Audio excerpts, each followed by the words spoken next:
حضرت امیر محمد اکرم آوان مد ظلہ العالی دارالعرفان منارہ ضلع چکوال میں سال ہا سال سے قرآن و حدیث کے اوپر خطابات کر رہے ہیں اور سلسلہ نقشبندیہ اویسیہ کے مطابق لوگوں کو ذکر الہی کی تربیت دے رہے ہیں۔ وہ قرآن پاک کی تفسیر ترتیب وار بیان کر رہے ہیں۔ تفسیر قرآن کو وہ موجودہ ملکی اور بین الاقوامی حالات کے مطابق بیان کرتے ہیں۔ موٹر وے سے کلر کہار کے انٹرچینج سے نکلتے ہوئے کلر کہار کی جھیل سے ہوتے ہوئے میانی، بوچھال اور نورپور سے گزرتے ہوئے دارالعرفان منارہ پہنچ سکتے ہیں۔ حضرت امیر محمد اکرم آوان نے بچیوں اور بچوں کی دینی اور دنیاوی تعلیم کے لیے سقارا اکیڈمی کے نام سے ایک درس گاہ بھی قائم کی ہے، جس کا افتتاح ملک پاکستان کے صدر جنرل محمد ضیاء الحق نے اپنے دستے الحمدللہ رب العالمین والصلاة والسلام علی حبیبہ محمد وآلہ وصحبہ اجمعین۔ اعوذ باللہ من الشیطان الرجیم، بسم اللہ الرحمن الرحیم۔ ومن اظلم ممن منع مساجد اللہ ان یذکر فیہا اسمہ وسعی فی خرابها اولئک ما کان لهم ان يدخلوها الا خائفین لهم فی الدنیا خزی ولهم فی الآخرۃ عذاب عظیم۔ اللہم سبحانک لا علم لنا الا ما علمتنا انک انت العلیم الحکیم۔ مولایا صلی وسلم دائما ابدا علی حبیبک من زانت بہ السرور۔ اللہ کریم کی نافرمانی جو بھی ہو وہ ظلم ہے، جہاں بھی ہو، جیسے بھی ہو۔ کمیت اور کیفیت کے حساب سے اس میں فرق ہو سکتا ہے کہ تھوڑا ظلم ہے، زیادہ ظلم ہے، بہت زیادہ ظلم ہے، لیکن ظلم آخر ظلم ہے۔ اور سب سے بڑا ظلم یہ ہے کہ اللہ کے ساتھ کسی کو شریک ٹھہرایا جائے۔ وَإِنَّ الشِّرْكَ لَظُلْمٌ عَظِيمٌ، کہ اللہ کی ذات یا اس کی صفات میں کسی اور کو شریک کیا جائے یا کسی اور کو ایسا مانا جائے جیسا صرف اللہ کا حق ہے، تو یہ بہت بڑا ظلم ہے۔ اسی طرح دوسرا بڑا ظلم یہ ہے کہ ان مساجد کو، ان گھروں کو جو اللہ کی عبادت کے لیے وقف کر دیے گئے ہیں، مسجد اس جگہ کو کہتے ہیں جو کلی طور پر صرف عبادت الہی کے لیے صرف سجدہ گاہ بنا دی جائے اور اس میں کسی کا مالکانہ عمل دخل نہ ہو۔ انتظامی امور کا انجام دینا الگ بات ہے، لیکن مالک اس کا صرف اللہ ہے۔ اور مسجد کا احترام اس حد تک ہے کہ دنیاوی کاروبار کی بات کرنا بھی مسجد میں حرام ہے۔ مسجد میں بیٹھ کر اگر کوئی بات بھی کرے تو عظمت الہی کی کرے، دین کی کرے، سیکھنے سکھانے کی کرے، مسائل کی کرے۔ گپ شپ کرنا، حال احوال پوچھنا اور دنیاوی کاروبار کی بات کرنا بھی حرام ہے۔ آپ کو یاد ہوگا کہ یہاں جب اجتماع ہوتا ہے تو بچے دینی کتابیں، اپنے سلسلے کی کتابیں یہاں لگا لیتے تھے کہ ساتھی خریدتے ہیں، لیکن علماء نے اٹھوا دی کہ بے شک دین کا کام ہے، لیکن خرید و فروخت مسجد کے اندر جائز نہیں۔ سجدہ گاہ کی حد سے باہر رکھ لو۔ جو جگہ سجدے کے لیے مختص ہے، جو مسجد ہے، وہاں ہے۔ مسجد اللہ کریم کا اتنا بڑا انعام ہے کہ یہ بھی امت محمدیہ علیہ صاحب الصلاۃ والسلام کی خصوصیت ہے۔ ورنہ پہلے زمانے میں انبیاء علیہ الصلوۃ والسلام کی پہلی امتوں میں جو جگہ مسجد کے لیے مختص کر دی جاتی اس کے علاوہ کسی دوسری جگہ نماز ادا نہیں ہوتی تھی اور لازمی ہوتا تھا کہ ہر فرد وہیں پہنچے۔ یہ اللہ کریم کا احسان ہے کہ اس امت کے لیے اس نے ساری زمین کو مسجد قرار دے دی۔ نبی علیہ الصلوۃ والسلام اپنے فضائل ارشاد فرماتے ہیں وَجَعَلَ لِيَ الْأَرْضَ مَسْجِدًا وَطُهُورًا، کہ میری وجہ سے اللہ کریم نے زمین کو دو خصوصیات دی۔ ایک تو ساری زمین کو مسجد قرار دے دی کہ جہاں وقت ہو جائے کوئی سجدہ کرے وہی مسجد ہے، اس وقتی طور پر اس کے لیے وہی مسجد ہے اور اس کا سجدہ قبول ہے، ساری زمین مسجد ہے۔ اور دوسری خصوصیت جو میرا قدم مبارک زمین پر پڑنے سے مٹی کو نصیب ہوئی وہ یہ ہوئی کہ مٹی کو پاک کرنے والا بنا دیا۔ اب گھی کتنا قیمتی ہے اور پانی کتنی عام شے ہے، لیکن اگر ناپاک ہو گئے ہاتھ آپ گھی سے دھوتے رہے تو پاک نہیں ہوں گے۔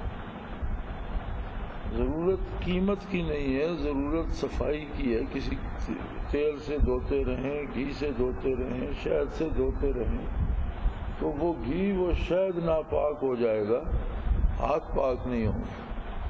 پانی سے دھوئیں گے تو پاک ہو جائیں گے۔ یہ خصوصیت تھی پانی میں کہ وہ طہارت دیتا تھا اور صفائی کر دیتا تھا اور غلاظت کو لے جاتا تھا۔ فرمایا اللہ نے میری وجہ سے یہ خصوصیت مٹی کو دی، اور پھر مزید فرمایا صلی اللہ علیہ وآلہ وسلم نے کہ پانی جلد کو پاک کرتا ہے،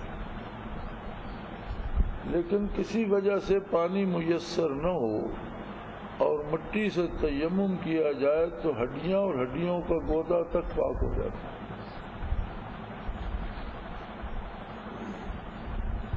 تو اس اعتبار سے زمین پر رہتے بستے ہوئے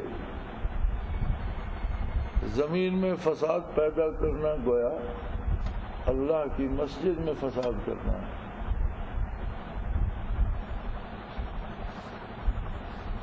پھر جو ٹکڑے اس روئے زمین پر سجدہ گاہ کے لیے مخصوص کر دیے جاتے ہیں ان مساجد کو غیر آباد کرنا یا وہاں عبادات کے لیے رکاوٹ ڈالنا یا اس میں قتل و غارت کرنا یا لوگوں کی توہین کرنا یا فساد کرنا، فرمایا اس سے بڑا ظالم کون ہوگا؟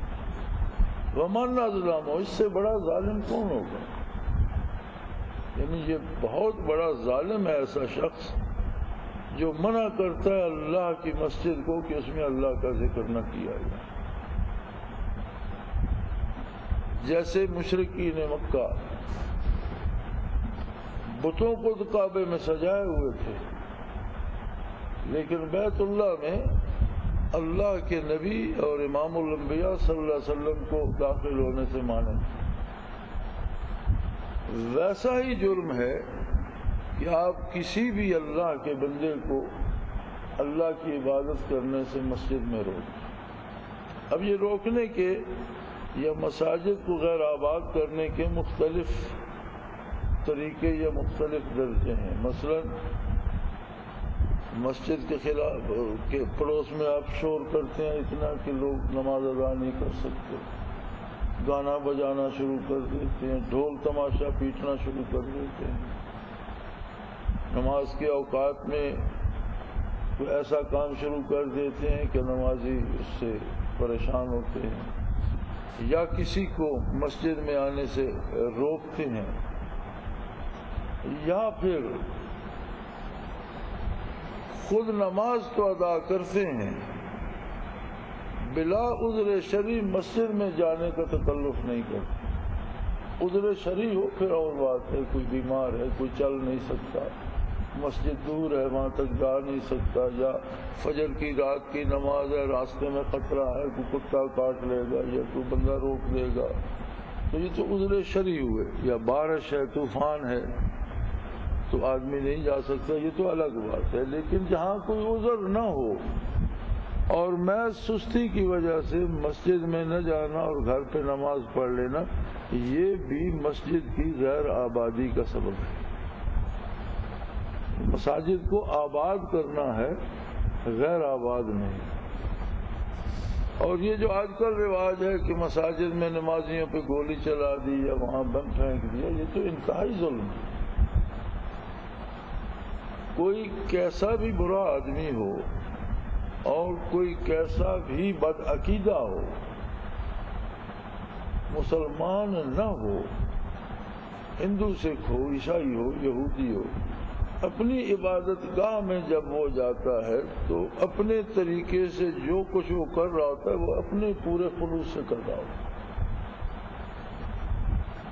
اس لیے نبی کریم صلی اللہ علیہ وآلہ وسلم نے منع فرمایا کہ عبادت خانوں میں عبادت کرنے والوں کو پریشان نہ کیا، وہ کسی فرقے کسی طبقے کے ہیں، بت پوج رہے ہیں یا آگ پوج رہے ہیں، لیکن ان کا ایک برائے نام عبادت خانہ بنا ہوا ہے، اس میں وہ صرف عبادت کرتے ہیں۔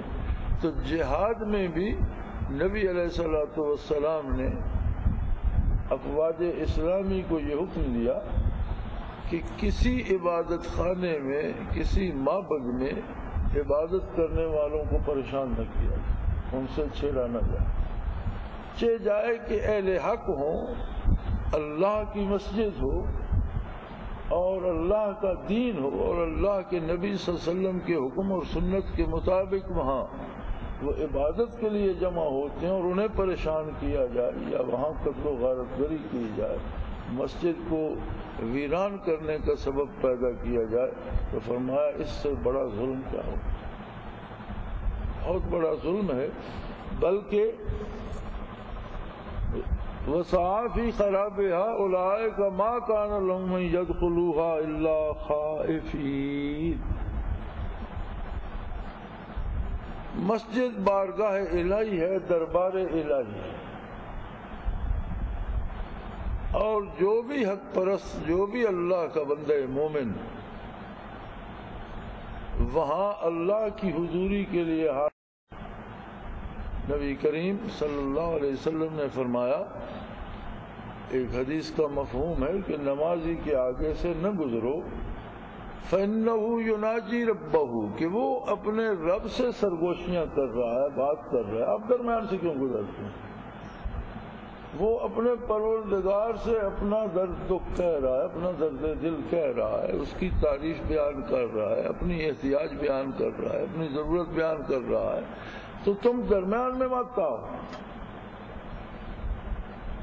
اس کا مطلب ہے مسجد وہ جگہ ہے جہاں جلالت باری کا اظہار ہوتا ہے، عظمت الہی کا اظہار ہوتا ہے۔ مسجد اللہ کا دربار ہے جہاں براہ راست ہر مسلمان اللہ کی ذات کو سجدہ کرتا ہے، اس کے اور اس کے معبود برحق کے درمیان کوئی نہیں ہوتا۔ الصلاۃ معراج المومنین، اور کما قال رسول اللہ صلی اللہ علیہ وسلم، نماز مومن کی معراج ہے، صلاۃ مومن کی معراج ہے۔ جس طرح آقا نامدار صلی اللہ علیہ وسلم معراج پر تشریف لے گئے اور اللہ کے حضور اس کی بارگاہ میں ایک اللہ تھا اور ایک اللہ کا رسول تھا، روبرو بالمشافہ گفتگو نصیب ہوئی، اسی طرح اپنی حیثیت کے مطابق بندہ مومن جب اللہ کی بارگاہ میں سر بسجود ہوتا ہے تو یہ اس کی حیثیت کے مطابق معراج ہے، اللہ سے ہم سخن ہے، اللہ سے گفتگو کر رہا ہے، اللہ سے اپنی گزارشات پیش کر رہا ہے۔ تو اس میں اسے برباد کرنے کی یا اس میں فساد کرنے کی کوئی کوشش نہیں، فساد فی خرابہ، اس کی بربادی میں کوشاں ہو، روکنا دوسروں کو یا رکاوٹ کا سبب بننا یا مساجد کو اس حال میں پہنچا دینا کہ چند لوگ تو نماز ادا کرے اور چند بندوق لے کر پہرا دیں، کتنی بڑی ظلم کی بات ہے۔ یہ تو عین حالت جنگ میں حکم ہے کہ جنگ ہو رہی ہے اور نماز کا وقت آ گیا تو اللہ کریم نے فرمایا کہ آدھی فوج نبی کریم صلی اللہ علیہ وسلم کے پیچھے صف بستہ ہو جائے اور آدھی کمر بستہ شمشیر بکف کفار کے مقابلے میں کھڑی رہے، اور جب یہ 2 رکعت ادا کر چکے ہیں تو یہ چلے جائیں کفار کے مقابلے میں، اور دوسری 2 رکعت پہلے والے آ کر حضور کے ساتھ شامل ہو جائیں، اور 4 رکعت میں دوگانا پڑھیں مجاہد، آدھے پہلی 2 رکعت آدھے پچھلی 2 رکعت، آدھے شمشیر بکف رہیں۔ ایسا نہ ہو کہ کفار آپ کو حالت عبادت میں مشغول دیکھ کر ہلہ بول دیں اور نقصان پہنچائیں۔ اب یہ بات تو میدان جنگ کی ہے اور کافروں کے مقابلے میں مسلمانوں کی ہے، تو اگر اب عام حالات میں بھی مسجد کے باہر بندوق بردار کھڑے کر کے نماز پڑھنی پڑے تو سوچنا یہ پڑتا ہے کہ کیا ہم میدان جنگ میں ہیں اور دوسری طرف یہ باہر کافر ہیں، مشرک ہیں جو ہمیں مارنا چاہتے ہیں، اور جو کام کافر یا مشرک سے کرنے کا خطرہ ہے وہی کلمہ وہ بھی کرے تو فرق کیا رہے گا؟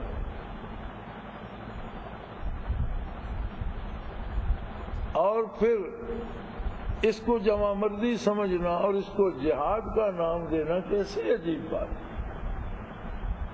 سمجھ میں آنے والی بات نہیں ہے کہ پھر اس کو بھی ہم جہاد بھی سمجھیں، کار ثواب بھی سمجھیں، تو یہ تو دین کے ساتھ مذاق ہے جو ایک الگ جرم ہے۔ مساجد کی ویرانی ایک الگ جرم ہے، اور اس جرم کو ثواب سمجھنا یہ تو دین کا مذاق اڑانے والی بات۔ فرمایا مسجد کا تو حق یہ ہے کہ کوئی بڑے سے بڑا خان بھی آئے تو ان يدخلوها الا خائفین، مسجد میں داخل ہو تو لرزاں و ترساں کہ میں اس بے نیاز اور اس رب ذوالجلال اور اس رب کریم کی بارگاہ میں حاضری دینے کے لیے جا رہا ہوں، اس کے روبرو جا رہا ہوں جو نہ صرف میرا حلیہ دیکھ رہا ہے، میرا لباس دیکھ رہا ہے، بلکہ میرے دل کی ایک ایک دھڑکن سے واقف ہے، میری سوچ اور فکر کے ایک ایک گوشہ اس پہ عیاں ہے، میرے باطن کی ایک ایک کیفیت اس کے سامنے ہے، اور میں اس کے حضور اپنی گزارشات پیش کرنے جا رہا ہوں، میں اس کی ملاقات کو جا رہا ہوں، میں اس کے سامنے کھڑا ہونے لگا ہوں، تو عظمت الہی سے انہیں لرزاں و ترساں مسجد میں داخل ہونا چاہیے، نہ کہ گپ شپ کرتے بے دھیانی سے اور بے خوفی سے یا بیٹھ کر دنیا کی باتیں شروع کر دیں، یا اگر آپ زیادہ نہیں بیٹھ سکتے تو جتنی دیر مسجد میں اللہ اللہ کرے، یا جلدی ہے تو آرام سے نماز ادا کرے اور باہر چلے جائیں، اپنا کام کاج کریں، کون روکتا ہے؟ مسجد میں بیٹھ کر باتیں نہ کریں، دنیا کی بات نہ کریں، اور مسجد کی عظمت کا خیال رکھیں۔ شرعاً ایک دفعہ جب ایک قطع زمین مسجد کے لیے مختص ہو جاتا ہے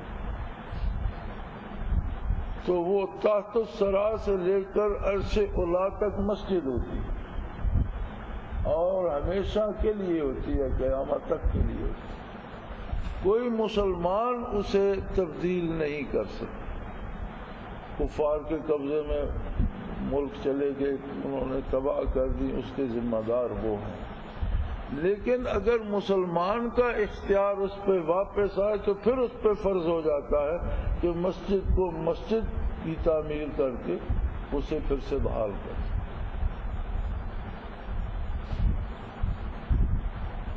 بڑی دیر کی بات ہے، برطانیہ میں ایک صورتحال پیش آئی تھی۔ برطانیہ عظمیٰ نے دنیا پہ حکومت کی،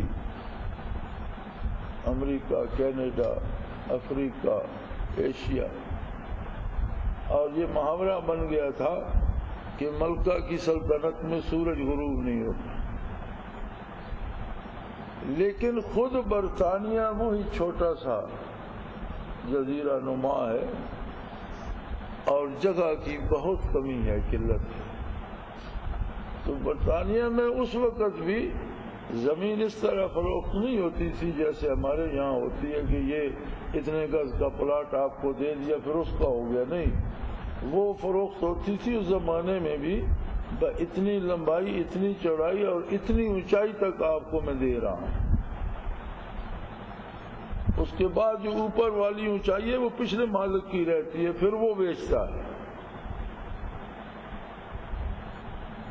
تو مسجد کے لیے جگہ خریدی گئی اور مسجد بنائی گئی، تو پچھلے مالک سے کسی نے مسجد کے اوپر کسی دوسرے فرقے نے اپنی عبادت گاہ بنانے کے لیے جگہ خریدی، مسئلہ کھڑا ہو گیا، عدالت میں چلا گیا۔ تو یہی دلیل مسلمانوں کے وکیل نے دی تھی کہ مسجد کے لیے جو جگہ خریدی جاتی ہے اور پھر وقف کر دی جاتی ہے تو ہمارے دین کے مطابق تحت الثری سے لے کر عرش عظیم تک وہ مسجد بن جائے، اس میں نہ اس کے نیچے کوئی تہہ خانہ بنا کر کوئی کاروبار کیا جا سکتا ہے، نہ اس کے اوپر دوسرا کوئی گھر یا دوسرا کوئی معبد بنایا جا سکتا ہے۔ اگر ایسا ہوگا تو یہ دین میں مداخلت ہوگی جو برطانیہ کے قانون میں بھی درست ہے، یعنی برطانوی قانون میں بھی کسی کے دین میں مداخلت کی اجازت نہیں ہے۔ اور یہ دلیل حکومت برطانیہ نے بھی قبول کی تھی کہ واقعی ہمارے قانون میں بھی کسی کے مذہب میں مداخلت کی اجازت نہیں ہے، اور اگر یہ ان کے مذہب کا فیصلہ ہے تو بیچنے والے کو چاہیے تھا کہ وہ پہلے سے زیادہ قیمت لے لیتا کہ میں ساری بلندی بیچ رہا ہوں تو میں اس ساری کی قیمت لوں گا۔ اب کچھ نہیں ہو سکتا، اور واقعی ان غیر مسلموں نے بھی اسلام کے اس اصول کا احترام کیا۔ تو مسجد کی عظمت یہ ہے کہ یہ خطہ زمین تحت الثری سے لے کر عرش اولا تک صرف اور صرف اللہ کے سجدوں کے لیے وقف ہو جائے۔ ہمارے علماء حضرات خطیب کا یا امام کا گھر بنا دیتے ہیں، یا تو مسجد کے ساتھ بناتے ہیں، کبھی مسجد کے اوپر نہیں بناتے، یا اوپر بناتے ہیں تو جو وضو خانے اور حجرے وغیرہ باہر ہوتے ہیں جہاں سجدے نہیں کیے جاتے ان پر بناتے ہیں۔ آپ کبھی مسجد کی چھت پر کوئی گھر نہیں دیکھی۔ اور پھر اس کی عظمت یہ ہے کہ ما کان لہم من یدخلوها الا خائفین، کسی کو یہ زیب نہیں دیتا کہ وہ اکڑتا ہوا مسجد میں آئے، بلکہ لرزاں و ترساں، اور اس خیال کو اپنے دل میں جمع کرے کہ میں اللہ کے حضور پیش ہونے جا رہا ہوں، میں کتنا خطا کار ہوں، میرے دل میں کتنی سیاہیاں ہیں، میری فکر میں کتنی خرابیاں ہیں، وہ بے نیاز دیکھ رہا ہے، جان رہا ہے۔ آپ کسی ایسے آدمی کے سامنے جائیں جو آپ کی کسی خطا سے واقف ہو، ہم نے کوئی چوری کی، ہم نے کوئی غلطی کی، کسی دوسرے نے دیکھ لی، ہم زندگی بھر اس کی منت سماجت کرتے رہتے ہیں کہ میرے بھائی میرا پردہ، میری آبرو رکھنا۔ اس کے سامنے جاتے ہیں ہم گھبراتے ہیں کہ سامنا نہ ہی ہو تو بہتر ہے، اور اس بے نیاز کے حضور جس کی نظر میں ہماری ساری خطائیں موجود ہیں، ہماری ساری لفظیں موجود ہیں، ہم کس طرح بے خطر ہو کر اور دندناتے ہوئے جائیں؟ فرمایا لرزاں اور ترساں داخل ہو۔ اور اگر ایسا نہیں ہے، مسجد میں فساد کرتا ہے، مسجد میں روکتا ہے یاد الہی کو، ذکر الہی کو، اللہ کی عبادت کو، صلاۃ کو، قیام و سجود کو، یا مسجد میں دندناتا ہوا آتا ہے اور نمازیوں کو پریشان کرتا ہے، تو جو بھی طریقے مسجد کی خرابی کے ہیں ان میں سے جو کرتا ہے، اللہ فرماتے ہیں لَهُمْ فِي الدُّنْيَا خِزْيٌ وَلَهُمْ فِي الْآخِرَةِ عَذَابٌ عَظِيمٌ، ایسے لوگ دنیا میں بھی ہمیشہ ذلیل و رسوا ہو کر رہے، دنیا میں بھی کبھی انہیں چین و سکون نصیب نہیں ہوتا، ذلت و رسوائی ان کا مقدر بن جاتی ہے، اور بعد موت آخرت میں ان کے لیے بہت بڑا عذاب۔ وَلِلَّهِ الْمَشْرِقُ وَالْمَغْرِبُ، یوں تو ساری کائنات اللہ کی ہے، مشرق بھی اس کا ہے، مغرب بھی اس کا ہے، فَأَيْنَمَا تُوَلُّوا فَثَمَّ وَجْهُ اللَّهِ، تم کسی طرف بھی رخ کر لو تم اللہ کے روبرو ہو۔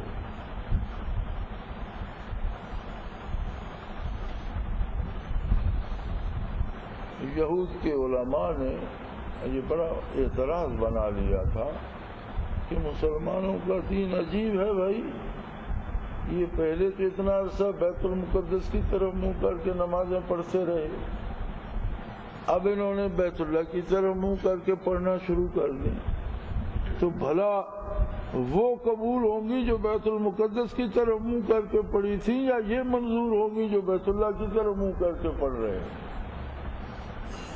اللہ کریم نے فرمایا کہ تمام سمتیں میری اپنی ہیں اور میں ہر جگہ موجود ہوں، یہ تو میرے حکم کی پابندی ہے، میں نے حکم دیا بیت المقدس کو قبلہ بناؤ، انہوں نے بیت المقدس کو بنایا، میں نے حکم دیا میرے نبی کو پسند ہے کہ بیت اللہ کو قبلہ بنایا جائے، تو میں نے حکم دیا کہ بیت اللہ کو قبلہ بناؤ، اور اگر قبلہ مقرر نبی کیا جاتا، حکم دے دیا جاتا کہ جہاں ہو جس طرف منہ ہے نماز ادا کرو، تو تمہیں کیا اعتراض ہے؟ کیونکہ اللہ تو ہر جگہ موجود ہے۔ یہ تو اسلام پاکیزگی، طہارت، نیکی کے ساتھ ایک تنظیم بھی ہے، اس نے اپنے اس محبت تجلیات کو قبلہ مقرر کر کے روئے بھر کے مسلمانوں میں یکجہتی مقرر کر دی کہ وقت صلاۃ سب کا منہ ایک قبلے کی طرف۔ اگر یہ حکم نہ ہوتا تو ایک گاؤں میں یا ایک جگہ میں یا ایک زمین پر ایک ادھر منہ کر کے نماز پڑھ رہا ہوتا، ایک ادھر منہ کر کے پڑھ رہا ہوتا، ایک ادھر منہ کر کے پڑھ رہا ہوتا، کسی کا منہ ادھر ہوتا، کسی کا منہ ادھر ہوتا۔ اب بیت اللہ شریف میں چونکہ قبلہ رخ ہو کر نماز پڑھنے کا حکم ہے، تو جو مغرب کی طرف ہوتے ہیں ان کا منہ مشرق کو ہوتا ہے، جو مشرق کی طرف ہوتے ہیں ان کا مغرب کو ہوتا ہے، جو جنوب کی طرف ہوتے ہیں ان کا شمال کو ہوتا ہے، جو شمال کی طرف ہوتے ہیں ان کا جنوب کو ہوتا ہے، اس لیے کہ اللہ نے اس گھر کو، اس محبت تجلیات کو قبلہ مقرر کر دیا، اور اس کے حکم کی تعمیل ضروری ہے، وہاں جا کر سمتوں کا فرق تو ختم ہو جاتا ہے۔ تو روئے زمین پر بھی اگر کہیں کسی کو قبلے کا پتہ نہیں ہے، سمجھ نہیں آ رہی، جنگل ہے، صحرا ہے، ویرانہ ہے، سورج ہے تو سورج سے اندازہ مشرق مغرب کا کر لے گا، رات ہو گئی تو ستاروں سے کر لے گا، لیکن اگر سورج بھی ہے، بادل ہے، سورج کی سمجھ نہیں آتی، یا رات ہے، ستاروں کی سمجھ نہیں آتی، تو فرمایا کہ جدھر تمہارا دل مانتا ہے ادھر قبلہ ہے، ادھر منہ کر لو، تو خواہ قبلہ تمہاری پشت پر بھی ہو میں تمہارا سجدہ قبول کروں گا۔ فَإِنَّمَا تُوَلُّوا فَثَمَّ وَجْهُ اللَّهِ، ہاں کوشش کرو اس حکم کی تعمیل کرنے کی، لیکن جہاں جدھر منہ کر لو۔ تو فرمایا تمہارا یہ اعتراض تو انتہائی بودا ہے کہ بیت المقدس کی طرف منہ کر کے نمازیں پڑھی تو اللہ کا حکم تھا وہ بھی مقبول ہے، اور بیت اللہ کی طرف رخ پھیرا تو اللہ کا حکم تھا وہ بھی مقبول ہے۔ تو جہاں اسلام میں ایمان و اخلاق سے لے کر ظاہری پاکیزگی تک ایک شرط ہے، وہاں ایک بنیادی شرط تنظیم بھی ہے، اور اس تنظیم میں بے شمار عجیب و غریب برکات ہیں. مثلا حضور صلی اللہ علیہ وسلم نے فرمایا نماز جو ہے جماعت کی وہ بہت بہتر ہے اکیلی نماز سے. ہوتا کیا ہے، ہم یہاں نماز کے لیے جمع ہوئے، 50 ہیں، 60 ہیں، 20 ہیں، 10 ہیں، 100 ہیں، 1000 ہیں. ہر آدمی کا ایک خاص تعلق رب سے ہوتا ہے جسے رب جانتا ہے، بندے کو خود بھی نہیں پتا. مثلا جس قدر علوم اللہ نے اپنی مخلوق کو دیے، ان کو سب کو بھی جمع کر لیا جائے تو نبی کریم صلی اللہ علیہ وسلم کے علوم جو اللہ نے عطا فرمائے اس سے کہیں زیادہ. اس کے باوجود جو اللہ کا ذاتی تعلق بندے سے اللہ اسے اتنا خفیہ رکھتا ہے کہ وہ اپنے انبیاء پر بھی واضح نہیں کرتا، اپنے ساتھ رکھتا. یہ میرا اور اس کا تعلق. دلیل اس کی یہ ہے کہ بعض لوگوں کے بارے اللہ نے نبی علیہ الصلوۃ والسلام کو اطلاع دی کہ یہ جو لوگ ہیں آپ ان کو تبلیغ کریں یا نہ کریں ان کے لیے برابر ہے. سواء علیہم انذرتم ام لم تنذرہم لا یؤمنون. وہ جو خفیہ میرا اور ان کا تعلق ہے وہ ٹوٹ چکا ہے. اب میں ان کو واپس اپنی بارگاہ میں گھسنے نہیں دوں گا. اتنا بگاڑ پیدا ہو چکا ہے ان کے تعلقات میں کہ انہیں اب توبہ کی توفیق نہیں ہوگی. آپ انہیں تبلیغ کریں یا نہ کریں. تو یہ بتانا اسی لیے ضروری تھا نا کہ حضور اکرم صلی اللہ علیہ وسلم محنت فرما رہے تھے، آپ کو اس بات سے باخبر نہیں، اللہ نے بتا دی. تو ایک تعلق ہر بندے کا رب العالمین سے ایسا جو فرشتوں سے بھی خفیہ ہے، جو انبیاء سے خفیہ ہے. اب 50 لوگ جمع ہوتے ہیں عبادت کے لیے، تو جب وہ اب جیسے ہم بیٹھے ہیں تو بھی ایک رابطہ میرا اللہ سے اپنا ہے، مولانا کا اپنا ہے، آپ کا اپنا ہے، دوسرے بھائی کا اپنا. جب ہم صف بستہ ہوں گے تو ہر بندے پر وہ برکات نازل ہوں گی، وہ انوارات نازل ہوں گے جیسا اس کا تعلق ہے. تو گویا 50 بندے جمع ہو گئے تو 50 قسم کی رحمتوں کا نزول شروع ہو گیا. اب جب بارش کی طرح وہ رحمتیں برستی ہیں تو سارے ایک دوسرے کی رحمتوں سے مستفید ہوتے ہیں. باجماعت نماز کی جو فضیلت ہے، بے شمار حکمتیں ہیں، بے شمار ایک فضیلت یہ بھی ہے کہ جب آپ صف بستہ ہوتے ہیں اور اللہ اکبر کر کے اللہ کے حضور پیش ہو جاتے ہیں تو چونکہ ہر بندے کا ایک ذاتی تعلق ہے، اس نسبت سے اس پر انوارات مختلف رنگوں کے، برکات مختلف قسم کی، رحمتیں مختلف، جیسا اس کا تعلق ہے ویسی رحمتیں، جیسا دوسرے کا تعلق ہے ویسی برکتیں، جیسا تیسرے کا. تو ایک گلدستہ بن جاتا ہے، روشنیوں کا ایک فوارہ بن جاتا ہے اور اس ایک دوسرے کی برکتوں سے سارے مستفید ہوتے ہیں. ورنہ تو یہاں ایک دفعہ ایک مولانا تھے، انہیں بڑا ایک طرح کا توحید کا حیضہ ہوا ہوتا تھا، اور یہ ایک بیماری بھی ہے. ایک بندہ اپنے آپ کو مواحد سمجھ لیتا ہے، باقی سارے مسلمانوں کو مشرک کہہ دیتا ہے. یہ بڑی زیادتی کی بات ہے. آدمیوں سے غلطیاں بھی ہوتی ہیں، ان کے عقائد میں کمزوریاں بھی ہوتی ہیں، لیکن عالم کو چاہیے کہ ان سے محبت کرے، پیار کرے اور انہیں محبت سے سمجھائے کہ یہ اللہ کا بندہ ہے، اللہ کی طلب میں لگا ہوا ہے، اللہ کا کلمہ پڑھتا ہے، اللہ کے نبی کا کلمہ پڑھتا ہے، عبادت کی بھی کوشش کرتا ہے، اور اس بیچارے کو یہ تھوڑی سی غلطی لگی ہوئی ہے تو میں اس کی مدد کروں، اس کی اصلاح کروں، تو اصلاح ہو جاتی ہے. لیکن جب ہم جو اپنے آپ کو عالم فاضل سمجھ بیٹھتے ہیں، ہم دوسرے کو فتح کرنا چاہتے ہیں کہ تم غلط ہو میں صحیح ہوں، تمہیں میری ماننی چاہیے. وہ اگلا غلط بھی ہو تو کہتا ہے تم غلط ہو میں غلط ہوں. تو یہ اختلافات بڑھتے ہیں. تو طریقہ کار یہ ہے کہ ہر بندے کو اللہ کا بندہ سمجھو.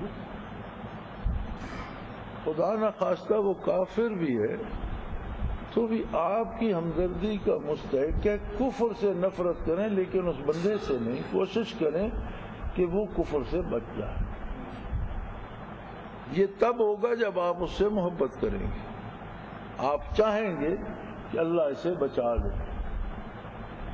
تو فرمایا وَلِلَّهِ الْمَشْرِقُ وَالْمَغْرِبُ. مشرق مغرب سب اس کے اپنے ہیں. ایک دفعہ یہاں وہ میں مولانا کی بات کر رہا تھا, وہ بات پر دوسرے کو مشرق کہہ دیتے تھے. ایک دن مجھے بھی انہوں نے زبردستی پکڑ لیا, اس موضوع پہ بات شروع کر دی. تو میں نے ان پہ سوال کر دیا کہ مولانا مجھے تو یہ جو سارے کلمہ گو ہیں یہ لگتا ہے ساری شرک کرتے ہیں. کہنے لگے لا حول ولا قوت, کیسے کرتے ہیں؟ میں نے کہا بھائی بیت اللہ کو سجدہ کرتے ہو تو پتھروں کا بنا ہوا ایک کمرہ ہے. تو اگر کافر پتھر کو گھڑ کر پوجتا ہے, کوئی اس کی جانور کی یا انسان کی شکل بنا کر پوجتا ہے, آپ بغیر طرح سے خرا سے پوجے جا رہے ہیں, آپ مسلمان ہیں, وہ مشرک ہے. تو کچھ بننا پڑا کیونکہ عالم تو تھے نہیں, گھبرا گئے. کسی مولوی سے پوچھیں گے, میں کہ مولویوں کو یہ کام کرنے دو, آپ یہ چھوڑ دو. وہی پتھر بیت اللہ کے آپ اکھیڑ کے لے جائیں, کہیں اور جا کر انہی کا کمرہ بنا دیں, تو کیا وہ قبلہ بن جائے گا؟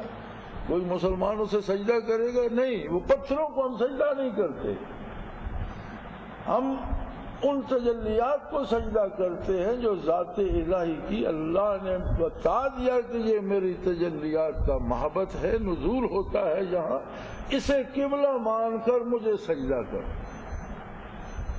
اور ایک روئے زمین پر مسلمانوں کی تنظیم بن گئی, یک رنگی آ گئی, یک رخ ہو گئے, یک روح ہو گئے. اسلام میں تنظیم کو بھی اولیت حاصل ہے, ڈسپلن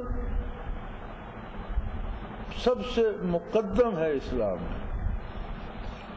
تو ورنہ تو وَلِلَّهِ الْمَشْرِقُ وَالْمَغْرِبُ, مشارق و مغارب سب اللہ کے ہیں. فَإِنَّمَا تُوَلُّوا فَثَمَّ وَجْهُ اللَّهِ. آپ جدھر پھرتے ہو, جدھر رخ کرتے ہو, وہیں اللہ کا حضور ہے. ان اللہ واسع علیم. اللہ بہت واسع ہے, کائنات مختصر ہے اس کی ذات کی وسعتوں کے ساتھ, اور وہ باخبر ہے ہر بات سے, ہر چیز سے, ہر وقت. اس لیے کسی کے سجدے ضائع نہیں جاتے جو وہ خلوص سے کرے اور اس کے حکم اور اس کے نبی کی سنت کے مطابق کرے. تو یہ فضول اعتراضات, ایک ہمارا رویہ یہ بھی ہے, کوئی نیا بندہ جو پہلے نماز نہیں پڑھتا مسجد میں آ جائے, ہم اسے اتنا پریشان کرتے ہیں, تمہیں تو منہ دھونے کا پتہ نہیں ہے, تمہارا تو ایک پانچا اونچا ہے ایک نیچا ہے, تمہارے تو بال نہیں سی صحیح کٹے ہوئے, تم نے اس طرح کس طرح پاؤں رکھا, ایسے کیسے احتیاط بیٹھ گئے. اس کو اتنا ہم گھبرا دیتے ہیں, کہتے یار آج تو آگے پھر نہیں آؤں گا. ایک مصیبت میں پڑ گئوں, بجائے اس کے کہ اس سے ہمدردی کی جائے, اس سے پیار کیا جائے, اس سے سمجھایا جائے. اور کچھ نہیں ہوگا تو جوتا نیا ہے تو باہر سے وہ لے جائے. تو یہ ساری باتیں جو ہے یہ اس بات پہ دلالت کرتی ہیں کہ ایسے لوگوں کا دل نور ایمان سے خالی ہوتا ہے, عظمت الہی سے خالی ہوتا ہے. اور ایسی حرکات جو عبادت گاہ کو ویران کرنے کا سبب بنے, بہت بڑا ظلم ہے. فرمایا اس سے بڑا ظلم اور کیا ہوگا, کس ظلم کا تصور کیا جا سکتا ہے. تو اللہ کریم ہمیں توفیق دے کہ ہم اللہ کے گھروں کا احترام کر سکیں, ان کا حق ادا کر سکیں. توفیق دے کہ ان میں سجدے ادا کر سکیں, ان کو آباد رکھ سکیں. اور چونکہ روئے زمین بندے مومن کے لیے مسجد ہے, اس لیے زمین پر سے فساد کو لا تفسدوا فی الارض, زمین پر فساد پیدا نہ کرو, زمین پر سے فساد کو ختم کیا جائے. وآخر دعوانا ان الحمدللہ رب العالمین.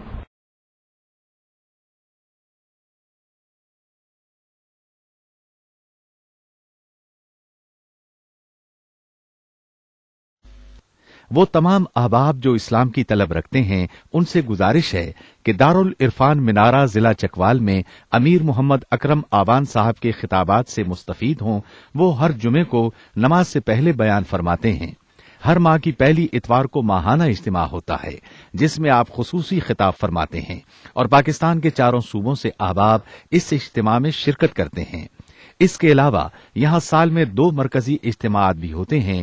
ایک رمضان المبارک میں اعتکاف کا اجتماع اور دوسرا جولائی اور اگست میں 40 دن کا اجتماع. گنبد خضرا سے روشن ہوگی پھر اپنی سحر، اپنا خون سیماب دے کر اتنا ہم کر جائیں گے، نام آقا کا چمن میں پھر رقم کر جائیں گے.